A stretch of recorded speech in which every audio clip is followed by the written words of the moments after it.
just obsessed. And this one is interesting because it looks like it has some bleeding veins. Yes. So this is my plate. I don't know how much of them is going to fit in the frame. So it really looks like a photo that's on display, and it's not expensive.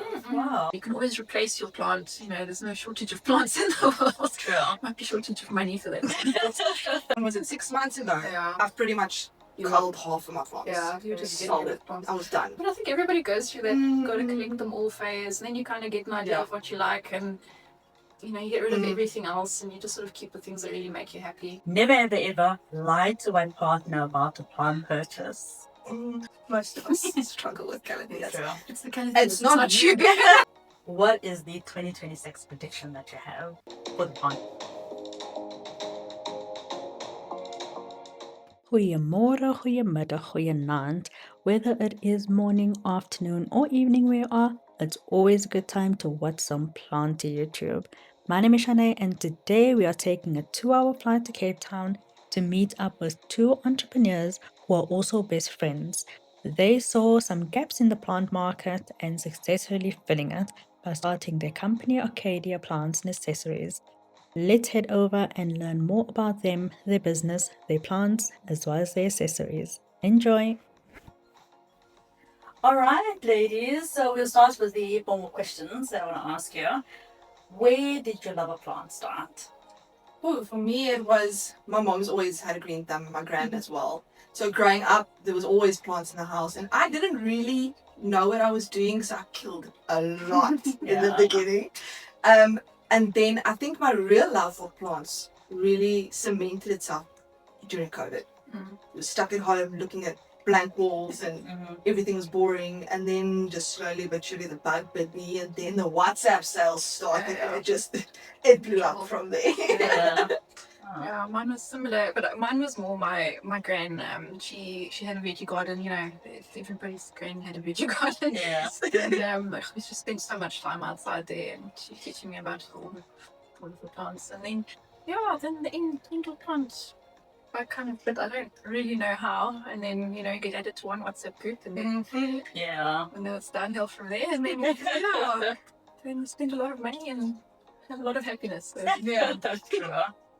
Alright, so what does being part of the plant community mean to you? I think it's been a really important part for me personally of my life, because I don't know, I've been involved in a lot of different hobby communities, both sort of on WhatsApp and online and Facebook groups and things, but the plant community has been definitely the most welcoming and the most sort of all-inclusive community.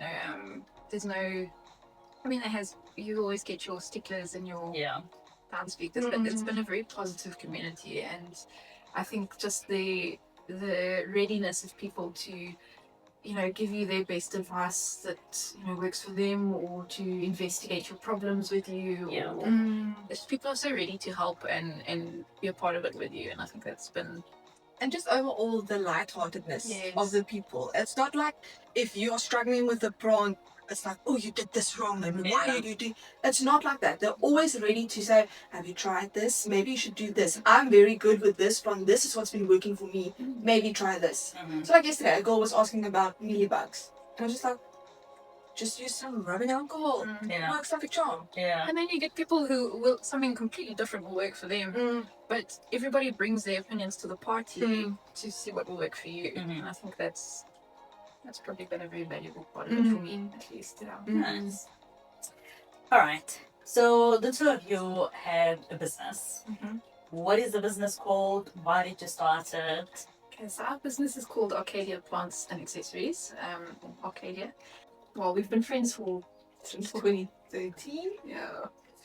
Yeah, 12 years. 12 years. We actually studied together, and we both studied architecture, and we're both in the architectural profession primarily. Full-time. Arcadia is our little side hustle that has become not so little and a lot more demanding, but we both love it. We started it because we both loved our plants, and we spoke about it. As one does over a couple of beers, we should start a business. And it actually developed into something, and so we work really well together. I think we have very complementary personalities for a business like this. And I think we also, yeah, we sort of noticed a little gap. I mean, we started out doing plants, primarily plants, and then bringing in some, neat little gadgets and cool little accessories. Yeah. And over time, we've sort of noticed our niche is more directed towards the accessories and the natural substrates and sprays and all the little additives in that regard. So we've completely moved off of the plants now, and putting full steam ahead into the accessories and the sprays and the soils. We say sprays, but it's actually a very large category. Yeah. It's not just From sprays. face spray to natural rooting So hormones. I think that best seller, our most well-known product is the natural pest spray. And then we have, this is actually probably the item that started this natural range for us, because I always wanted a leaf shine spray. And you got those big spray bottles, and everybody talked about how they closed the pores of the leaves, and it looked really nice, but it wasn't great for the plant. And like this, the leaf shine spray was born, And it smells great. and it smells great. Yeah, that's probably one of the things that we're most known for, is our product smell really nice. Oh, nice. Yeah. And so this is not what you do, Yes. architects. And so how did this come about? How do you know what to mix to get a leaf shine or to get a pest spray? Yo, Karen is our genius behind the concoctions we have. I've always been really interested in like sort of the natural way of things.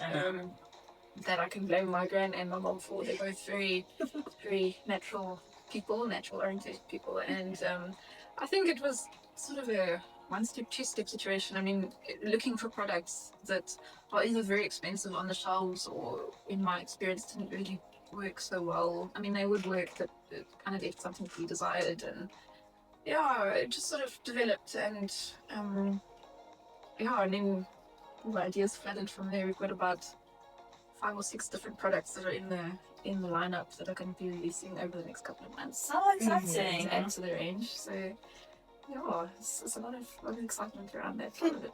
Nice. So you did bring over a couple of your favorite accessories that you have. Can you show us what it is? Yeah. Okay, so we've touched the sprays. Yeah, so one of my favorites, of course, has to be the humidifier. Like, I have 2 of these in my house, and they just work like a charm, especially for those finicky plants. Amazing. Nice size as well. It's 2 liters, so it doesn't run out. It runs for 12 hours Wow. at a time, and then automatically switches off. And I refill like once a week ish. And we also sell the smaller ones, the 400 ml ones, but they sort of a top up once a day if you've got a little bit of a dry spot situation. But these are really nice, I think. Another one that really I love is the acrylic plant stakes. I think this is probably one of our best sellers in the accessory categories. Yeah. They work so well for philodendrons, anthuriums, just overall, and they don't rot. And they come in 2 different sizes. So we've got the thinner, slightly shorter version, and then we've got the wider, slightly longer version, so you can actually compare to the. And these, we've become quite well known for our acrylic accessories, I think, and especially for the people who have, show plants. I think it usually ends up going towards the anthurium people. But the more showy plants, it's nice that they blend into the background, and then the plant can actually take. Don't have these ugly. I can put in bamboo sticks. That end up getting moldy and Yeah. snapping off in your. Then I think this has also become one of our products that are doing very well at the moment. It's a natural rooting hormone. So this is specifically the liquid rooting hormone. What's nice about this is you add it to your little prop vessel, your jar, your jug, whatever you're propping your plants in, and it just actually encourages their regrowth.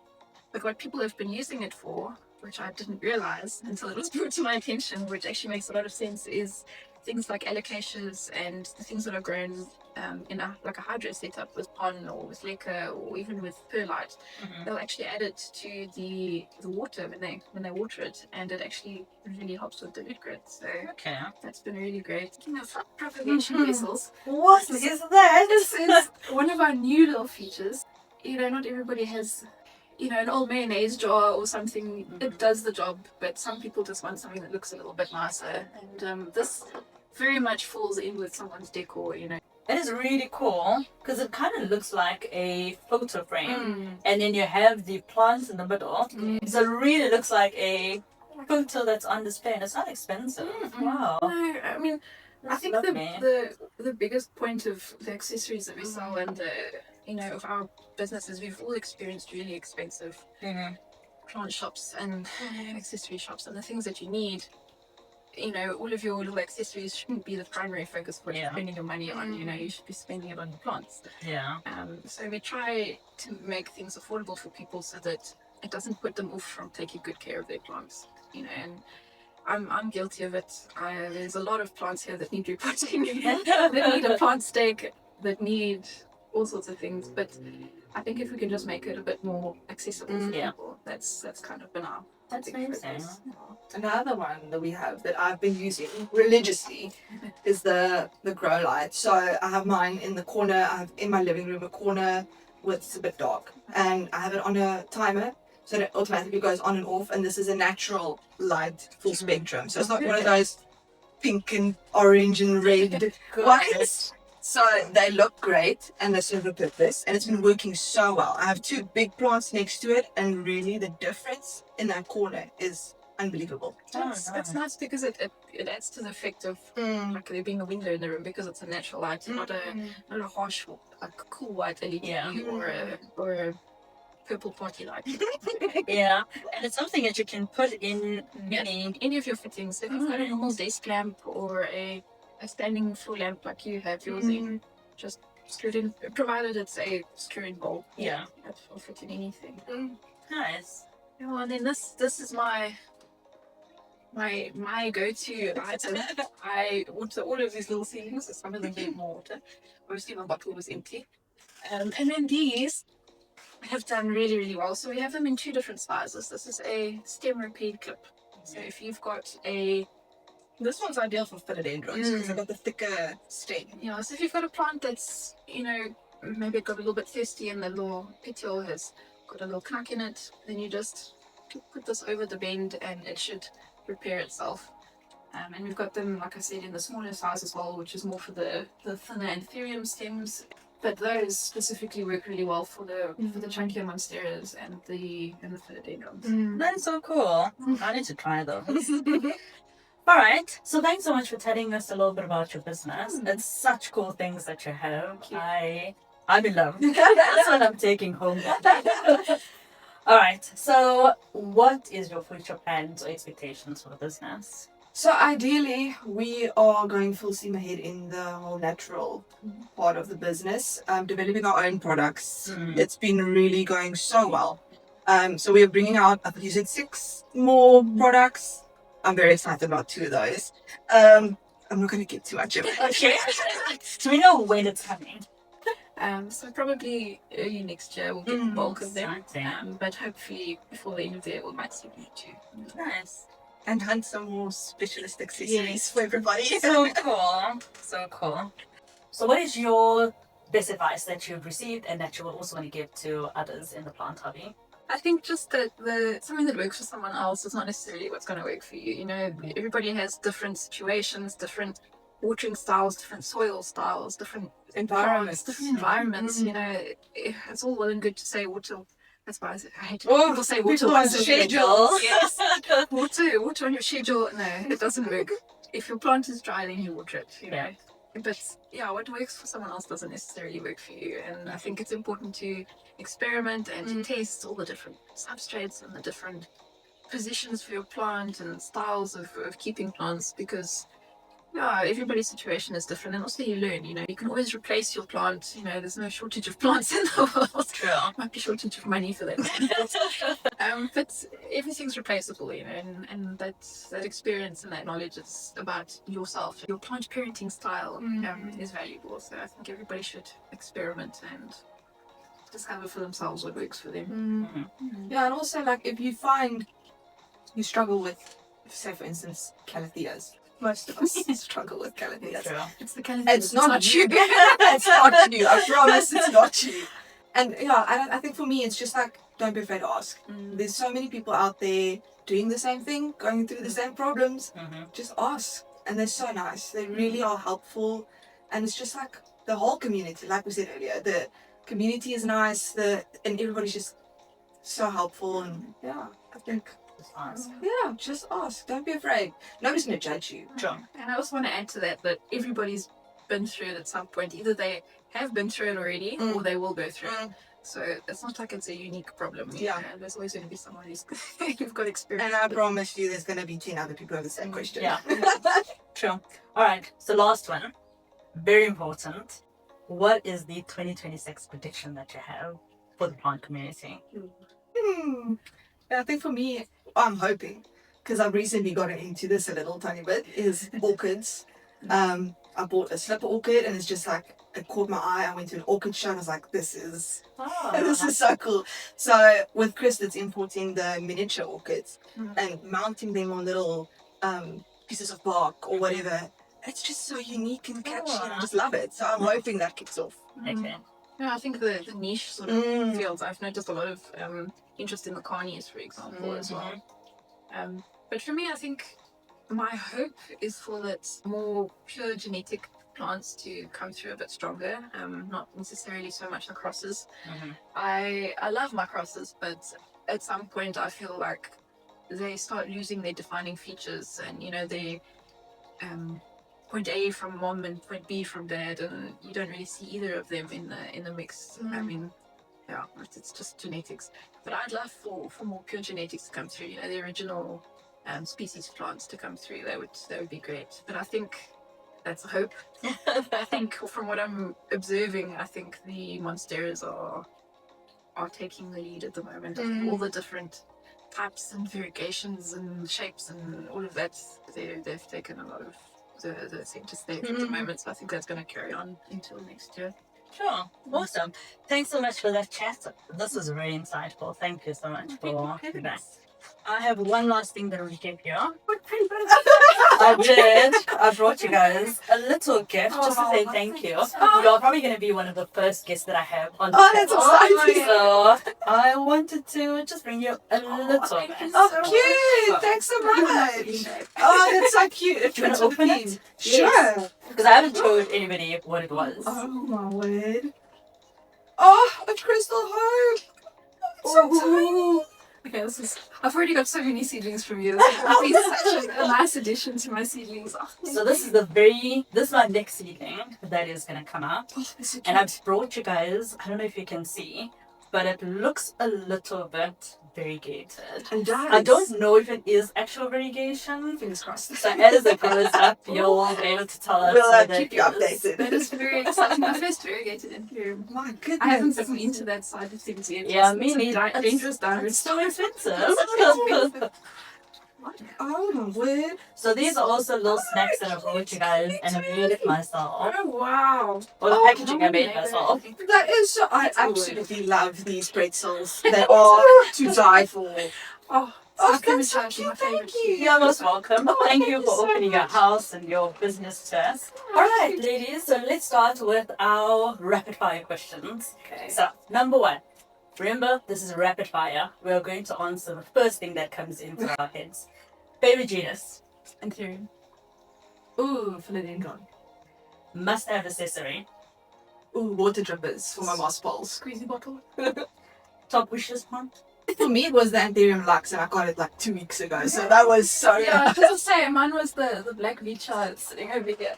And, Sure. and it came also about 2 weeks ago. Nice. We got it already. Most underrated plant genus? Ooh, Monstera, I think. Are they getting quite popular now? though? Yeah, I think because a lot of people just started with the basics, and it Yeah. got so overrun. Yeah. I feel like it's making a comeback. Honestly, I still say fulls because it's such a large range, and there's something for everyone. People think it's just the fancy ones Yeah. or the large leaves or whatever, but there's really something for everyone. There's all different shapes and sizes, and I think that's very underrated. True. Favorite plant at the moment? At the moment is the Vicha. And also That's too this weird. one. The Marinade's Peppy. You just put out such a nice new leaf. Nice. Yeah, I think mine is the Silver Orchid. I just got one and I'm just obsessed. It's beautiful. Nice. Last one. What was your very first plant? Ooh, mine was a calamari, so a succulent. Ah. I think mine was also a succulent, but otherwise probably a peace lily. Started. I think Save the basics. Yeah, my first house plant was also probably no. Mine was a full. It was a heart leaf, just a scan. Oh yeah. Ah, nice. Still got it. Alright, so that's it for the rapid fire questions. So now we're gonna play a game that's called Never Have I Ever, of course, plant edition. Ooh. So I made these petals. Of course, you have on the one side, I have or I have not. So ladies, there we go. Be very familiar. Yeah, we just a shout. Alright, so first one. Have you ever spent more than 5k on one plant? No. Not? The most expensive one was 3.2. Wow. Yeah, my most expensive was about 2.8. Yeah. But that's your max. It depends on the plant, I suppose. Yeah. Depends on the size of the plant. If I'm going to be paying that much money, it must be a big Substantial. way. Yeah. Sure. Okay, second one.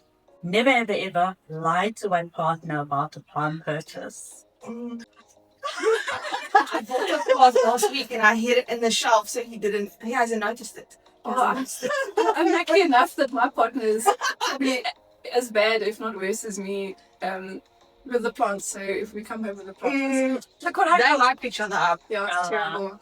So you have or you have not? I have not. Ah, No, just wrong side. I have not. nice. Okay, number 3.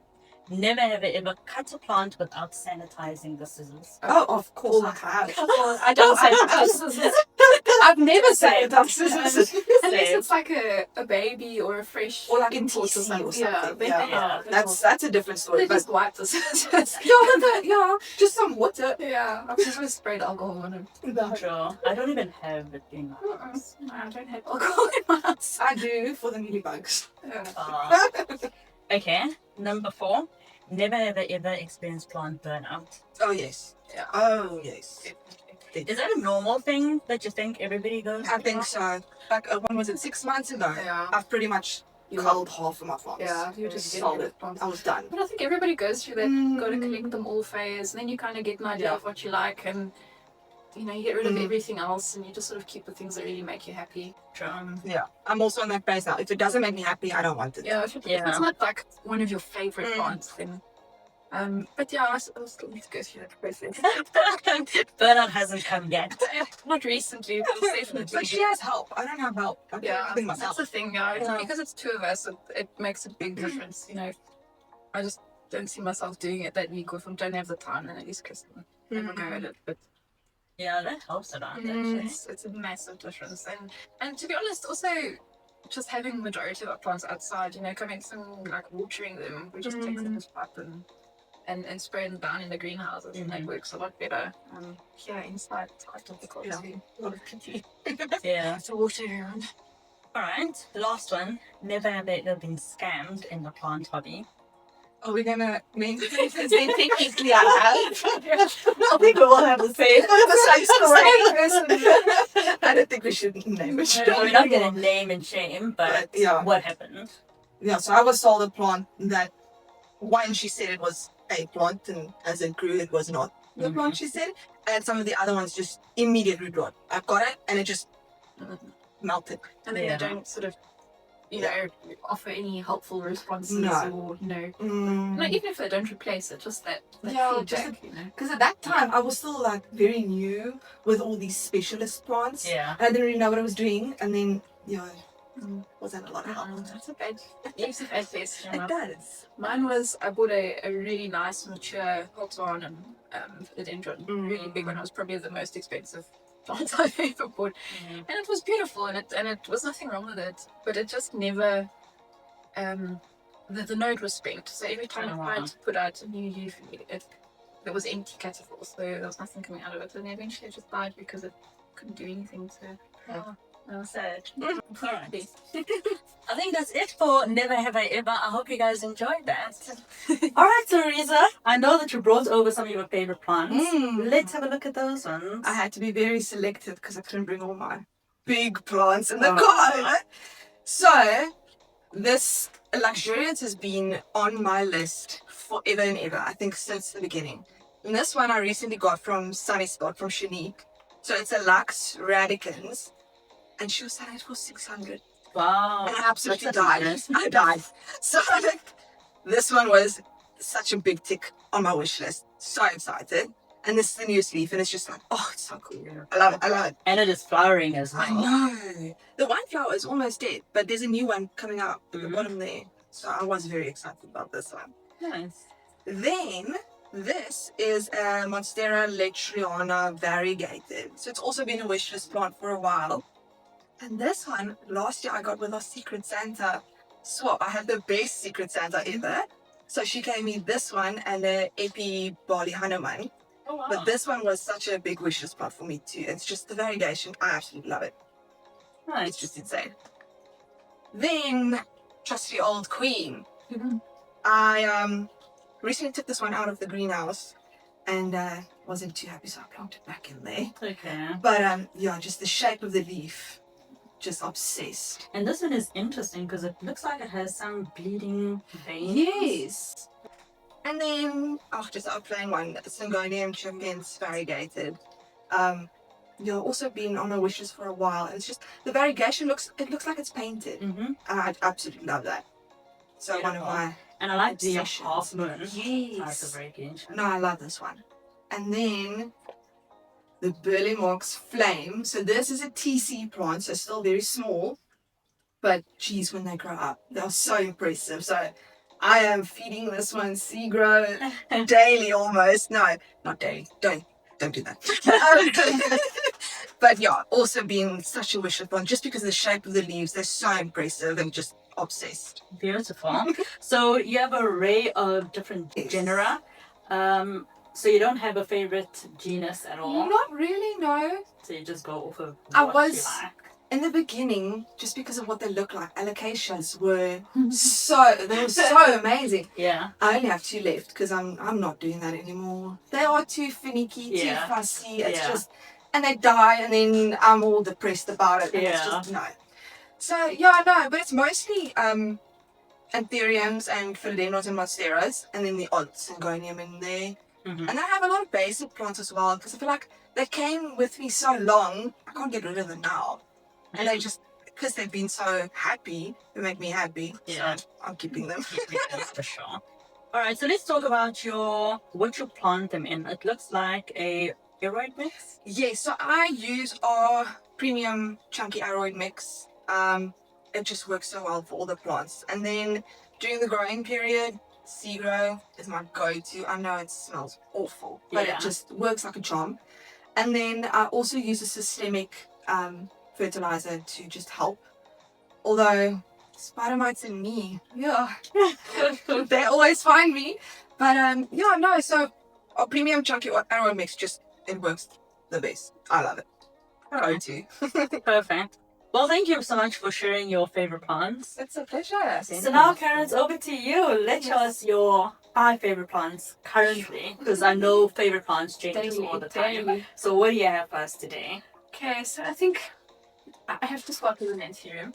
And I think this is one that you also have. This is a blue mag. And Beautiful. this guy has been my pride and joy for so long.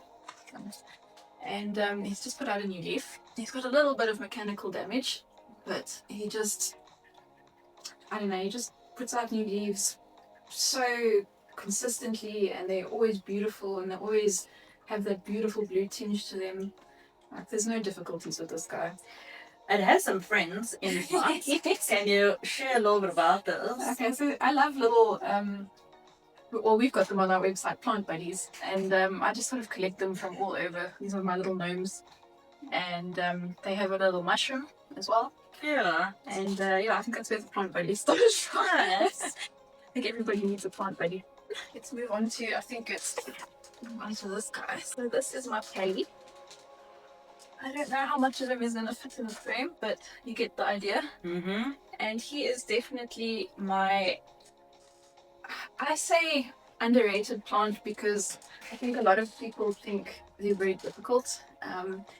It's honestly my easiest anthurium, and it's very thirsty because it's got a lot of leaf to water. Mm-hmm. But I've also kept it purposefully in a smaller pot, and just my growing style, I found that anthuriums prefer, for the most part, generally, prefer to be in a smaller pot and slightly more root bound. I also got all my anthuriums in a soilless mix. So my style just works with completely chunky soilless mix, which is actually the same mix as what we sell, which is why we started selling it.